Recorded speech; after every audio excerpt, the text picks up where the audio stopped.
mau ketemu pun itu sulit, saudara ya. Jadi saudara, kalau dibandingkan dengan yang Kristen menista Islam, diduga menista Islam, langsung ditangkap. Lalu dibandingkan dengan saya yang sudah 1 bulan lebih ya, katanya tidak ada perkara di sini ya, tapi dari segi bahwa saya diperiksa, bahwa saksi-saksi diperiksa, dan bahwa penyidik mengatakan dalam bulan Desember ini Julius dijemput, ya itu sebetulnya memang merupakan satu perkembangan menurut saya ya, itu satu perkembangan ya. Tetapi jika dibandingkan dengan yang Kristen yang langsung ditangkap, ini memang kelihatannya jalan di tempat begitu ya. Oke, kita lanjut. Laporan itu diberikan pada 10 November 2002 lalu. Hingga kini belum ada satupun tersangka yang ditetapkan dalam kasus itu. Nah, betul ya. Jadi dibandingkan bahwa tidak ada tersangka yang ditetapkan, padahal sudah 1 bulan lebih. Lah, kalau yang Kristen itu hanya 1-2 hari langsung ditangkap. Ya. Ya, kalau dari aspek itu memang seperti tidak ada perkembangan ya. Cuma kalau dari aspek bahwa saya sudah diperiksa, saksi-saksi sudah diperiksa, dan penyidik berjanji akan menjemput Julius dalam bulan Desember ini. Ya.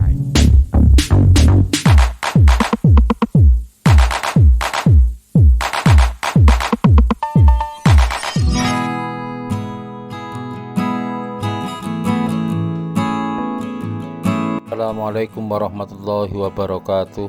Berjumpa kembali di channel Cendekia Muslim.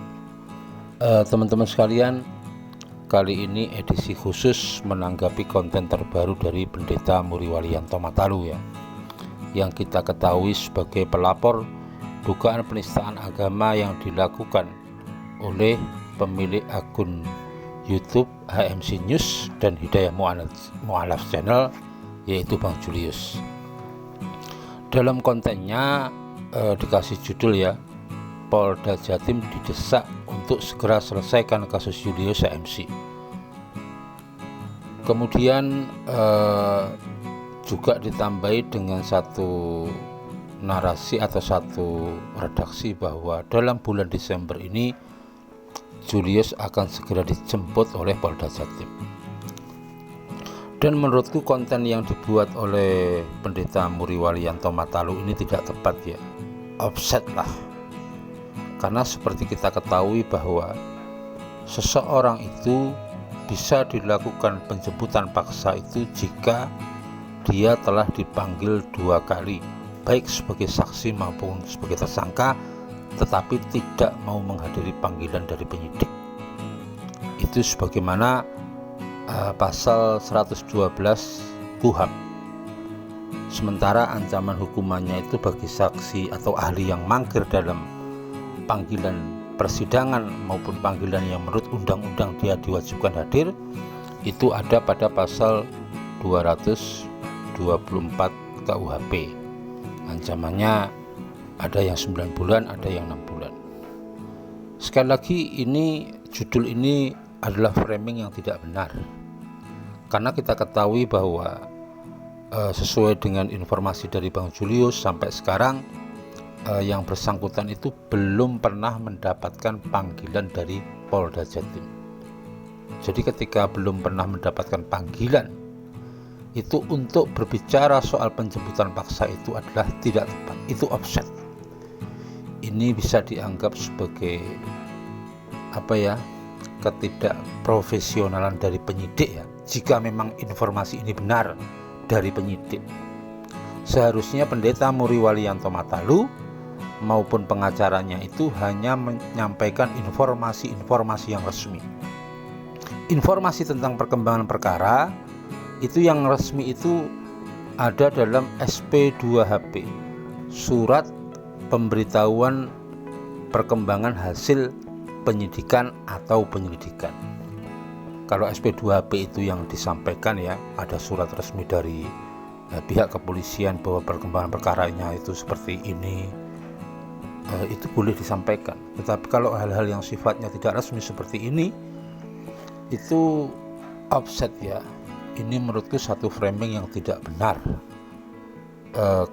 Apalagi kalau kita hubungkan dengan kasusnya Bang Julius ini ya, sampai sekarang ini kita belum tahu apakah kasusnya Bang Julius ini sudah naik dalam tahap penyidikan atau belum. Kemudian dari Bang Julius sendiri menyampaikan bahwa yang bersangkutan belum pernah menerima panggilan dari Polda Jatim. Kok Pendeta Muri Walianto Matalu sudah bicara soal penjemputan paksa? Ini sangat tidak dibenarkan.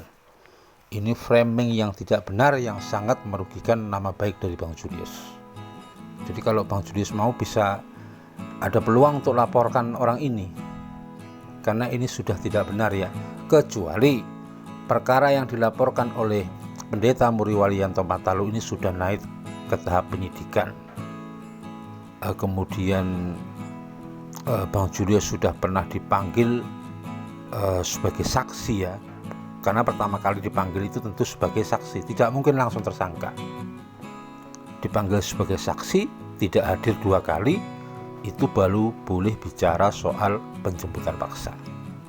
Sekali lagi, tahapan yang pertama itu adalah dipanggil sebagai saksi, karena dalam sebuah perkara pidana itu tidak mungkin atau ada satu syarat yang ada ya, yang dibuat, yang ditetapkan pasca putusan Mahkamah Konstitusi.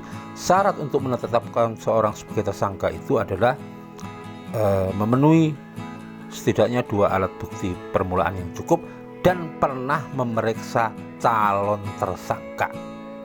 Jadi ketika belum pernah memeriksa calon tersangka, untuk bicara tersangka tentu terlalu jauh. Dalam konteks ini tidak bicara soal tersangka, sebagai saksi pun Bang Julius itu belum pernah mendapat panggilan dari Polda Jatim, sehingga konten dari Pendeta MYM ini aku anggap offset. Dan kalau itu benar informasi dari penyidik itu artinya sudah melakukan tindakan-tindakan yang tidak profesional. Sekali lagi, seharusnya yang disampaikan itu adalah pemberitahuan yang secara resmi tentang perkembangan perkara yang ada dalam SP 2HP. Itu teman-teman yang bisa aku sampaikan ya.